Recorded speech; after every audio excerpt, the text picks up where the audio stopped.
ત્યારે એવી ઘટના ઘટે, કોક ઊભો કરે તો ઊભો થાય, કોક પેશાબ કરાવે તો પેશાબ કરીએ કે, કોઈ ભોજન કરાવે તો ભોજન કરીએ કે, અને કોઈ સ્નાન કરાવે તો સ્નાન કરીએ કે, પોતે કાંઈ ન કરીએ કે. એમ ભજનમાં પણ સીધા ઘરમાં ટીબી થાય છે. વીરાએ કીધું દર્દને કારણે મારી દેહડી હેરાની, અને હવે બાકીની થઈશું પીળું કાન. જોશી મારા જોશ જોને કે દાડે જોશી મને કે. તો આ જે ભજન છે ને એ સ્વાથી ભૂમિકાનું છે. સ્વાથી ભૂમિકાની માં કોણ દ્રષ્ટા ભાવ થાય. કેવું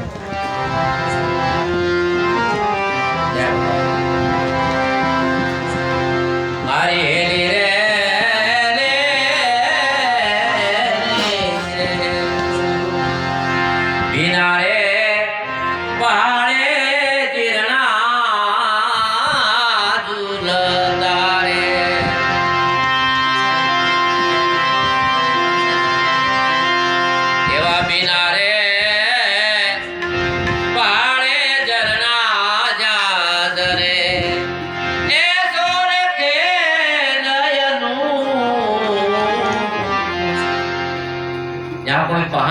નદી કોઈ દિવસ પહાડ વગરની હોય નહીં, પણ આ અંતર્મુખ વૃત્તિ જ્યારે શિખર પર જાય, શૂન્ય શિખર પર, ત્યારે કેવી ઘટના ઘટે.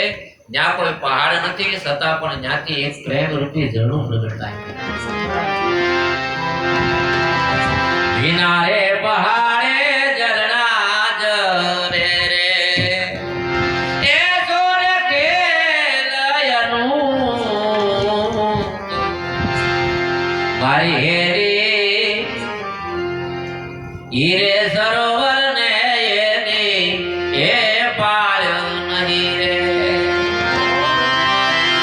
અને નહીં રે સરોવર કારૂપ મારે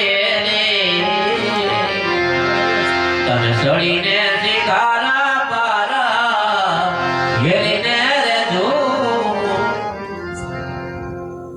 આની મેં એવી ઘટના ઘટે. ભજન કરતા કરતા આ સ્થૂળ દેહ માંથી સૂક્ષ્મમાં, અને સૂક્ષ્મમાંથી કારણમાં, અને કારણમાંથી જ્યારે મહાકાળમાં જ્યારે વૃત્તિ જાય, દેહનો ત્યાગ, ઇન્દ્રિયોનો ત્યાગ, મન બુદ્ધિનો ત્યાગ, અને જેમ સર્પ કાસળીનો ત્યાગ કરે એમ ઇન્દ્રિયો માત્ર જ્યારે શાંત થઈ જાય ત્યારે આમાં એક ઘટના એવી ઘટે છે. આ જ્ઞાન છે, અને આની મેં એક તલવાર છે. જેને 5 કોષ કહેવામાં આવે: અન્નમય, પ્રાણમય, મનોમય, વિજ્ઞાનમય ને આનંદ. જેવા આ બધું રિપેરિંગ કામ કરે એમાં જેવા સાધનો હોય ને એવાના બોક્સ હોય, જેવા પાના હોય એવાના રાખવાના ખાના હોય. અમુક સૂક્ષ્મ હોય, ઝીણા ઝીણા ઝીણા ઝીણા બારી, એને પાછા હાંચવાના હોય. જેમ હીરા ને માણેક ને મોતી ને હાર એના જેમ હોય ને એને કોષ કહેવામાં આવે. એટલે કોષ શું કરે છે? ઘરેણાના જેમ ઢાંકવાનું કામ કરે, હીરાને જેમ ઢાંકવાનું કામ કરે, મ્યાન જેમ તલવારને ઢાંકવાનું કામ કરે, એ કપડા જેમ શરીરને ઢાંકવાનું કામ કરે, એમાં આત્માના સ્વરૂપને આ 5 કોષને ઢાંકવાનું કામ કરે. કેવું? મારી હેલી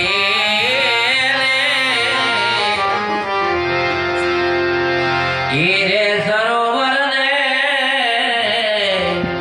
હેરી જોને પાર નહીં રે, અને હેરી મારી નહીં રે સરોવર ને રૂપ મારી હેરી. તમે સળી રે શિખારા પર હેરી. અને આ જ્યારે કક્ષા આવે ત્યારે સરદાર સાહેબે પણ કીધું, એને જાણે અનુભવી કોઈ જ્ઞાની આ જ્ઞાનની વાતો છે સાની.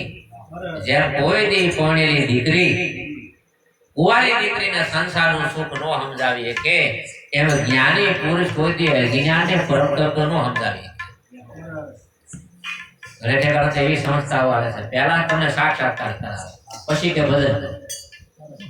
પહેલા દીકરો થાય, પછી કે ભજન કરો.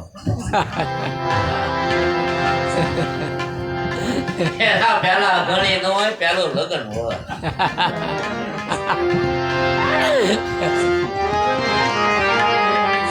આમાં તો કેવું કરવાનું છે? પહેલા વેવિશાળ થાય, પછી પછી રેવિશાળ થાય, પછી એના નિયમે લગ્ન લખાય, પછી જાન જોડે, પછી એના ઉતારા થાય, પછી માનવામાં આવે, અને પછી જ્યારે ગોત્રેજને જ્યારે